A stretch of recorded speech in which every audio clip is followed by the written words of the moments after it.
Hello and welcome to part 2 of No One Gets Out of Here Alive. My name is Holly Lyon-Hawk and I will be taking you on a gentle, sometimes humorous and sometimes challenging meander through the myths, beliefs and ideas around all things end of and after life. Each week you will get to hear what various people's random thoughts are on the big question: what is the meaning of life?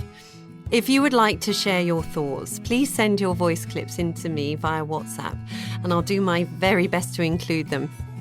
Also each week there will be a section called Give the Flowers Now, which was inspired by my darling maternal grandfather, Roderick George Balcombe, who would say, don't leave it until the funeral to send flowers. Send people flowers now, telling them what they mean to you and how they have touched your lives. And I would love to hear from you. So if you have some flowers that you would like to send someone, please send me your voice clip telling me who it is and how they have touched your lives, along with your name, email address, and the name and home address of the person you are sending your flowers to. For each person who is featured, I will send some beautiful flowers to that person on your behalf. In this series of podcasts, I will be chatting with a whole range of guests, from sound artists, willow weavers, through to end-of-life doulas, and people who have had near-death experiences to help give you a more holistic, rounded view. It just may be a few new possibilities of how the inevitable can be approached, because remember, no one, not even you, gets out of here alive. Have you had much experience around sort of, how can I put it, people who've had near-death experiences or out-of-body experiences and connections with the divine light and things like that? Yes, I have, and I don't know if it's a lot of experience, but and I put it in the book, the chaplain who I spent quite a bit of time talking to as Jasmine was dying. Jasmine had a near-death experience herself when she was 15, and she had very, very severe pneumonia and was in hospital. And I don't know what happened, but she talked to her grandmother about it, and it was definitely profound for her, but she didn't want to talk about it with me afterwards. She kind of, I don't know if someone had said, oh, that's ridiculous or something. But the chaplain, when I told him about this, and I said, I'm praying for Jasmine to have another near-death experience and come back, he then told me about his own experience, how he had heart surgery, and the doctors realized they couldn't save him, that actually his body had died. And so they called in his 3 sons around his body. And what had actually happened was that he hadn't died, but that he'd lifted out of his body. And he looked down and saw himself on the table with his sons around him, who had begun crying.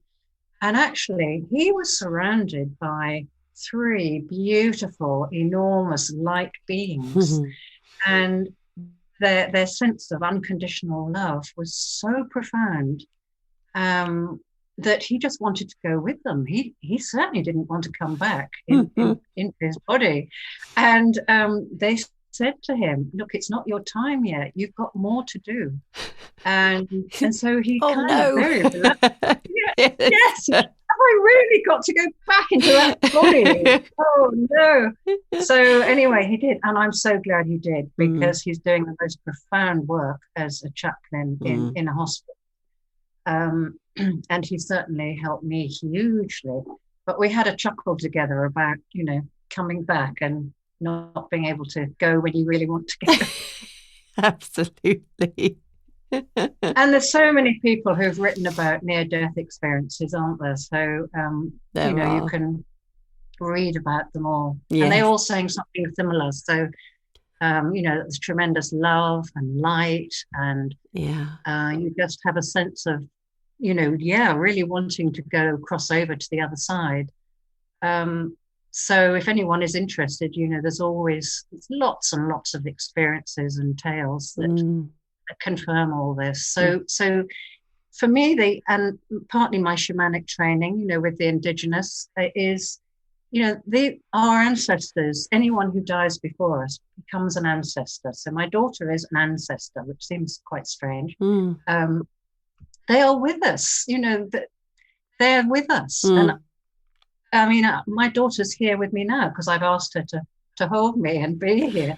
Wow. So that's so beautiful, when you can you really sense that and understand it. You don't have to see them, you don't have to feel them, but there's no way you just disappear. The soul is eternal. Yeah. I know. Well, especially the job I do, and I see bodies all the time. Yeah. And there's each and every one is profound. It is as I say to so many people, you get a real sense that the body is just like this, a cardigan or a piece of clothing. The essence of who that person. We're too amazing to just disappear, aren't we? I feel absolutely, Holly. Yes, yeah. Exactly. Yes. What beautiful work you do. Well, likewise. I do. Do you know, I had I was chatting with my boyfriend, I think it was yesterday, and telling him about my 40th birthday, nearly 5 years ago now. And my younger brother had done a surprise party for me. And there he had a chap who was psychic. Now, I hadn't had any experience of psychics at all up until then. And he had me. I had a session with him, and now my maternal grandfather is very, very close to us all, and kind of held us a lot as children. So I looked at a picture of him and I said, "Oh, hello, Grandad. Hopefully you'll come in later." And as we were chatting, the chap said, I've got your granddad here. And I was like, oh, that's good, lovely. And he said, yeah, it's your paternal grandfather. I was like, I was a bit disappointed. Really? Are you sure it is?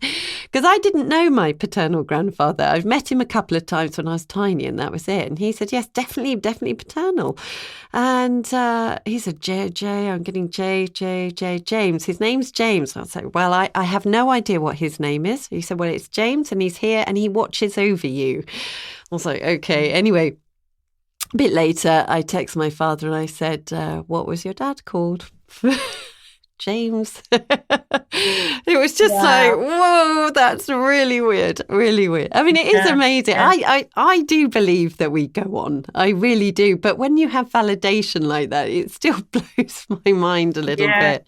Yeah. It really does. Yeah. In your experience, Patsy, do you feel people who don't have any belief system whatsoever, lights out, end of, do they have a easier, a more difficult grief journey? What is your experience of that? It's hard to compare the two, but I fully respect anyone who doesn't have any beliefs other than that we're a body, we come here for so many years, and that's it, we then die. So for someone like that, I'm just being reminded of a client whose daughter died very tragically, and she wouldn't read my book, which I completely get as well. She didn't want her grief triggered by anything that I was writing. But I heard from her not that long ago, actually, and she said, wow, I just have this huge sense of my daughter around me. That was about 2 years after her daughter died. And she said, my life has changed. And in that I feel I can communicate in some way with her. So I think what's important is that we all respect each other and where we are. There's no point in trying to influence people, change anyone's mind about the way they're thinking and feeling. I have certainly learnt that over the years. And but I can't help feeling it must be easier, much, much easier if you have a sense of something more channel. Yeah, I think it must be very hard if you don't have anything like that. Absolutely. And we place great store in our society in the intellect, don't we? It's all very thought based. So we're not encouraged to explore our sensory perceptions and our sixth sense and things like that. So your experience with which tribe was it that you went to? It's the Shuar tribe, right? Shuar, the Shuar tribe in Ecuador. Okay, so and so how did they connect more to that sixth sense there? That's a lovely question, Holly. Well, the indigenous people, they believe that everything is connected, that we are connected to nature, that animals, that we are all one. We're all part of the one. So how they connect with their sixth sense or their intuition is they encourage children to listen to themselves and to listen to Mother Earth, to walk on Mother Earth, because it is said that Mother Earth knows exactly who is walking on her. Really? How beautiful. Yes. And you know, the Aborigines, when a young person becomes a man, there is an initiation ceremony where they are sent out walking, and they have to fend for themselves and all of that. And then they come back and that whole initiation has taken place. And they come back having left the home, left the mother, left everything that was familiar, and then come back changed. That is so beautiful, that initiation. And how beautiful as well that children are encouraged to listen to their intuition, because so often they're not, it's like, oh, this is oh no, go away, just go and Yes. Again, but wouldn't that be great to be? Well, what do you really think? What are you feeling in your body? Does it resonate with you? Does it sit well with you? Yes. And if it doesn't, well, then you're probably right. You know that it's not correct for you. Yes. Yeah. It's interesting. It's just incredible. And do you sense we're kind of moving more into that space now as a society? In general, yes, into a more heart-centered feeling. Well, I think you could answer that as well, really. But what I'm feeling since this whole lockdown situation we've all been involved in is that people seem kinder. People want to stop. They want to have a chat. In a way, people are reaching out. I have more conversations now with people, and I can sense as well when they really want to. And a stranger waved at me from a field the other day. Really? And like, who, me? Really? And so I waved back, How lovely. Yeah, I think we've all been through and touched in different ways. And this kindness now, it's the bottom line, I think, for all of us. Yes. Really. Because none of us know the path that the other is walking, do we, in the pain they carry? Exactly. Yeah. What do you think, Holly? What do you know?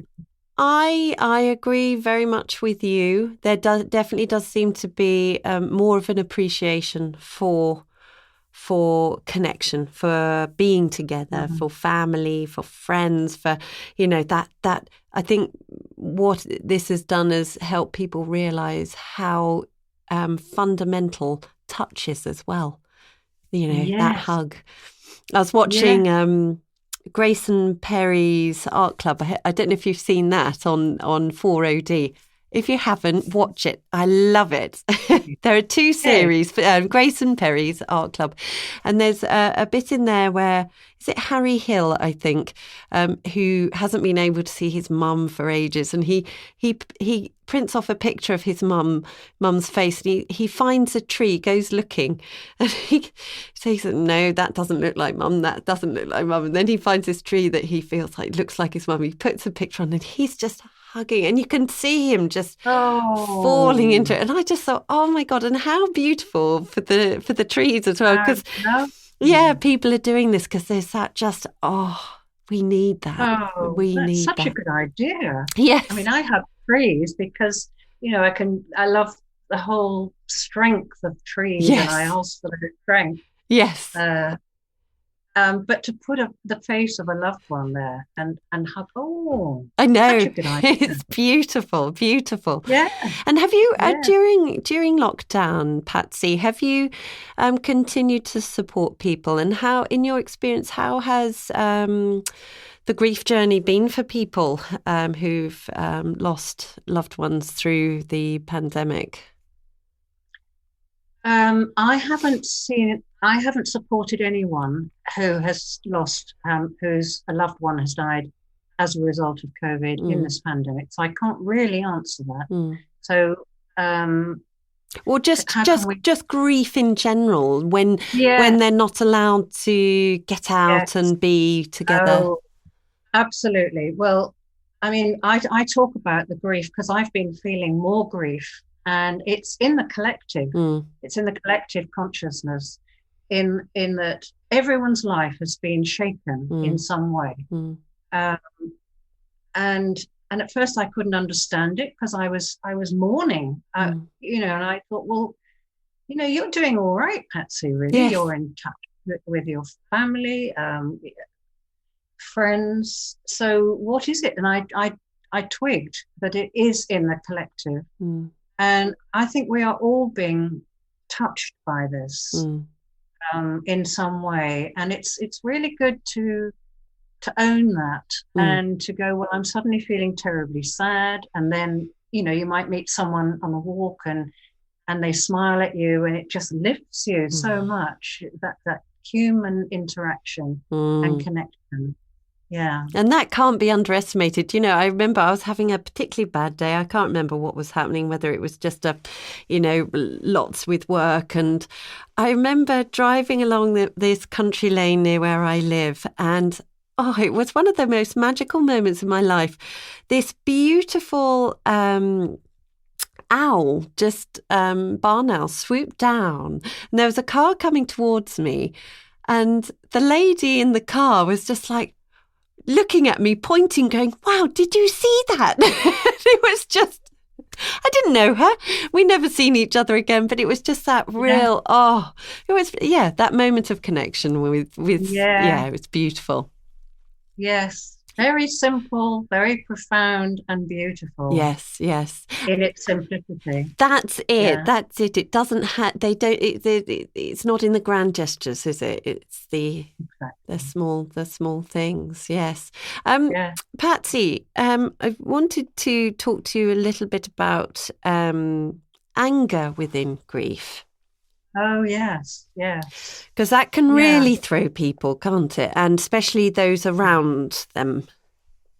Yes. I was always taught that anger was not acceptable for a girl, especially, that it's not particularly ladylike or whatever. Yes. And I can remember feeling infuriated by this and stamping my feet at my mother and all the stuff that you do when you're growing up.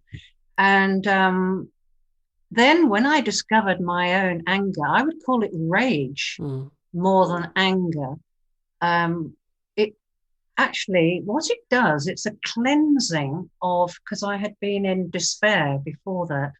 And then I woke up and I thought, what's happening? I actually want to get out of bed and realized that it was my rage that was just coming at me like I don't know what. And rather than kick the dog and drop cups and shout at people in shops or whatever you do, I decided to go off to the lake that I had recently discovered here, and I took myself off. It takes about half an hour to get there, so that was great. And I just stood by the water, and I yelled and I yelled, Mhm. and I didn't think anyone was there. But then I turned around and saw a fisherman scuttling away. And I thought, oh dear, I've not only scared the fish away, I've scared a fisherman as well. So that was quite amusing, really. But Was he paddling so away really quickly? yeah, yeah. But so that was just one occasion where I went off to the lake and I took my rage there deliberately and purposefully, so that, well, Mother Earth again, the water would take it and absorb it. And this went on for, I don't know how long. I've sort of lost track of time, really, but maybe 3 or 4 weeks of rage, absolute rage. Really? And then, I mean, I didn't have it all the time, not that length of time, but it was around in the form of rage. And then it settled into a sort of grumpiness. And so where did you take your grumpiness then to release that? Well, I found myself apologising to friends and saying, please don't take it personally. I'm Mrs. Grumpy today. They go, but you were Mrs. Grumpy last week. I go, well, I'm sorry, but I'm Mrs. Grumpy this week. Oh, bless you. You've got good friends. I have. Yeah. Yes, I have. Yeah. Yeah, you do find out who your true friends are. Yes. Yeah, in times of need, don't you? And yes, so absolutely. the emotions that people tend to feel in grief. So quite often, as I've seen with families, I don't know if you have, but even if a death is expected, it's kind of when it does happen, because it's been like this big in-breath waiting, but then, oh no, it's not happening. And so when it does happen, the finality of it can always kind of, there's some level of shock there for people that's like, absolutely. Whoa, this has really just happened. Yes. Where have they gone? So what kind of emotions bubble up for people who are experiencing the initial stages of shock and grief? Well, what I discovered both with clients and in myself was that shock is a kind of barrier. It's like being cloaked in bubble wrap or something like that. And it is actually a protective layer of something that is, if you started feeling all these other things, it would be too much and too soon. So I see the shock as a friend who is there to support us, and that when the time is right, that shock can gradually leave, and then something else will come in, like the deep sadness, the anguish, all the other aspects of grief. And the other important thing for people is that Elizabeth Kubler-Ross wrote about 5 stages of grief. Well, I've never met anyone, I don't know about you, Holly, but who's been through 5 stages and come out at the acceptance end. No. It's not nice, it's not tidy, it's unpredictable. Yes. It's messy. Yes. Yes. That's grief for you. Yes. And it's learning to just be okay in the mess, isn't it? And learning to be okay around people who are in that mess. Absolutely. Yes. Yeah, absolutely. And that's probably when they need a hug and an arm put around them. Yes. Just to feel touch. Yes. If it's allowed, of course, but yes, whatever the situation permits. Yes, I know when I've been in deep grief and shock, for me, just because quite often you can't engage, you can't hold conversations, can you? No, you can't. But just knowing somebody's there, hearing them tinkering around in the kitchen, making a cup of tea, there's comfort in that, isn't there?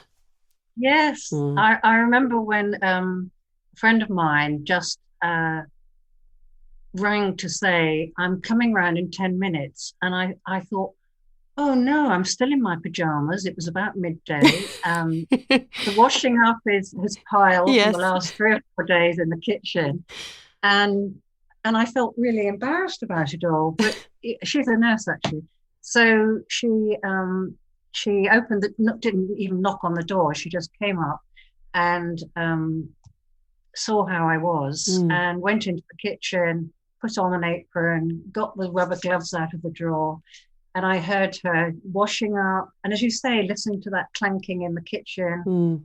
And then she rustled up. I don't know what from, because I don't think there was much in the fridge, but she found something for lunch and we shared it.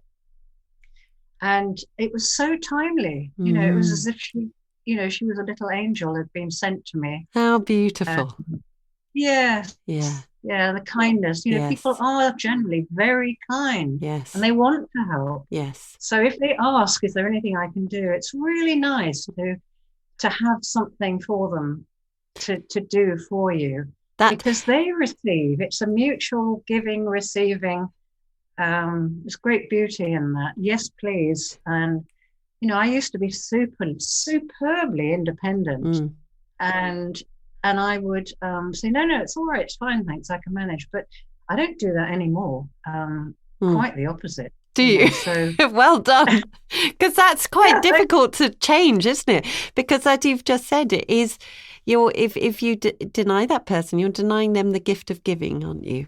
Yes. Yeah. Yes. Yeah. And what a gift that is. Isn't it? It's lovely.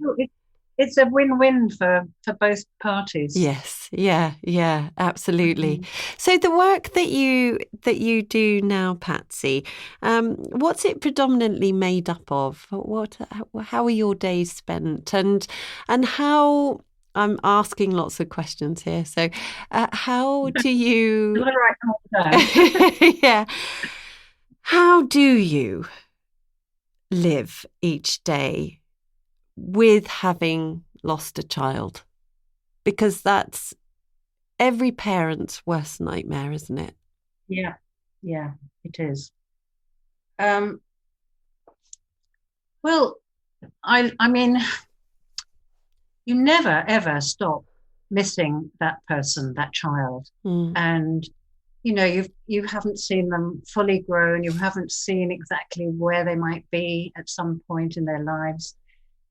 So how do I live each day? It's really what I've written about is I allow myself to feel what I'm feeling and to let it move through me, because that's the way of transmuting it. So it can then be transmuted and cleared. So, and at other times it might just be a walk in nature. Because, especially now, Holly, spring is just bursting out and you see nature just carrying on regardless of whatever's happening. Yes. So, and I have my sense that my daughter is just not very far away at all. And, there were times when I smelt her smell of Jasmine. And then when she stopped, that's right, when she stopped sending me these little signs, if you like, for want of a better word, I went into another state of loss. Like, well, you've died, that's one thing, but now you've taken away that link that I have been feeling with you. Don't do that. You cannot abandon me like this. And then I twigged. It's like, you can do this. I'm with you. You don't need these signs anymore from me. So you're okay, Mum.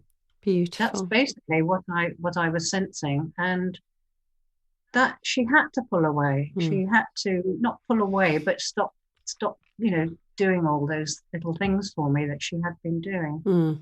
But I do say, when somebody says I haven't felt or sensed the person around me, I do say, well, ask them if they might send you a sign of some kind.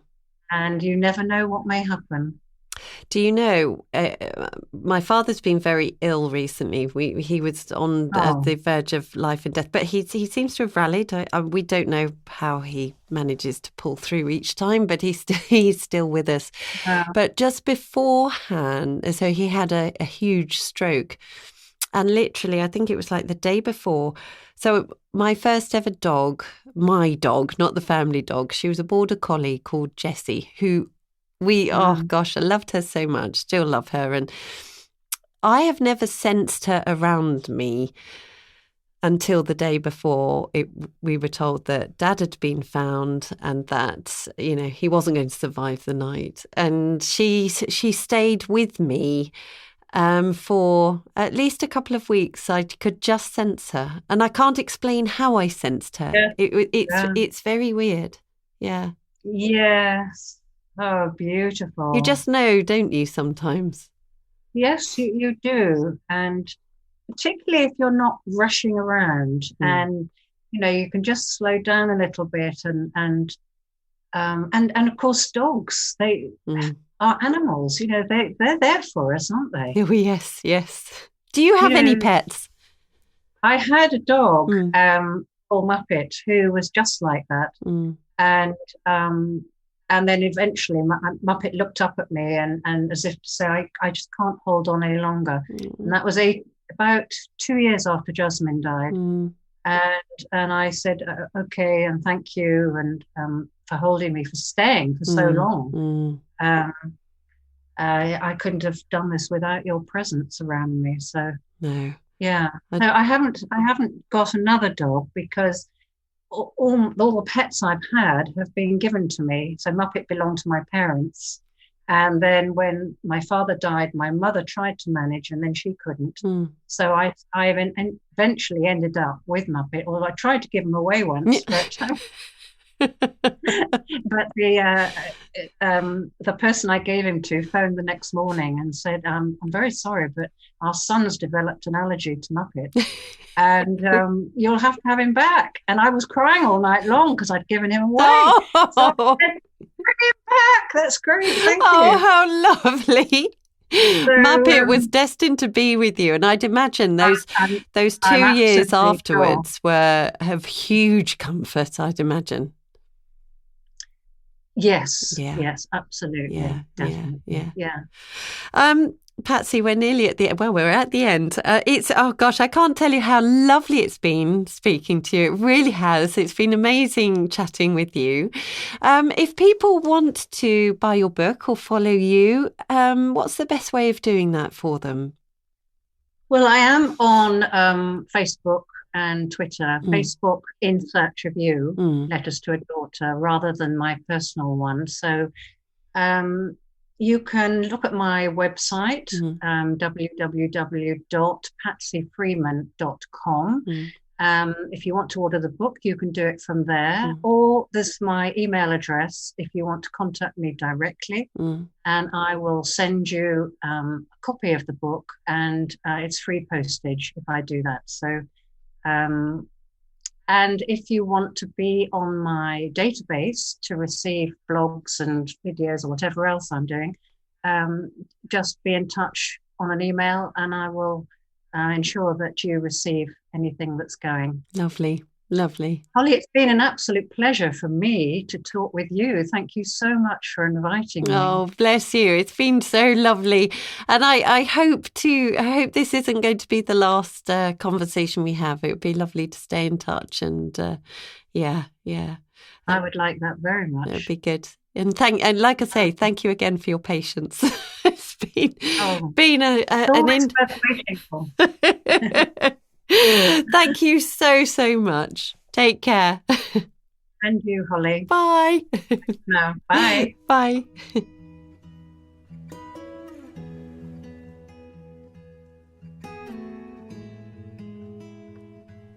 So this week, I would like to give the flowers now to Joe Hughes. Joe Hughes is a friend who many years ago, when I wasn't very well and I lived on my own with my son at the time, who was only, I think, around about 7, 7 or 8, and life was pretty tough at that time because I was chronically ill, and I didn't have a huge amount of money to be able to get my son the Christmas presents that I would like to have got him. And in fact, I ended up not being able to afford anything for him. And the day before, I think it was the day before Christmas Eve, I opened the door. Might have even actually been Christmas Eve itself. I can't quite remember now. But I opened the door to find a package on the doorstep, which was full of beautiful little wrapped presents from Father Christmas to give to Harvey. They were beautiful little presents, each little toys. They weren't huge, they weren't hugely expensive, but my goodness, the difference they made to our Christmas that year. I don't know if Joe really fully appreciates that. So Joe, I truly, deeply, from the bottom of my heart, thank you for that. You made that Christmas a very special Christmas. So I am giving you the flowers now, telling you that you're an incredible and amazing person. And thank you. You're very special. Sending you all my love, Joe.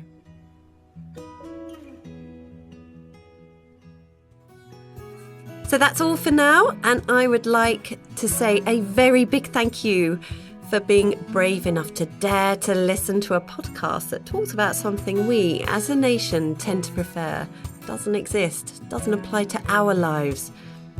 But no, it does. No one gets out of here alive, and being more aware and engaged helps us all to have a more positive experience when the time does come to either us or our family, friends and pets. If you'd like to subscribe, please visit www.hollylionhawk.com.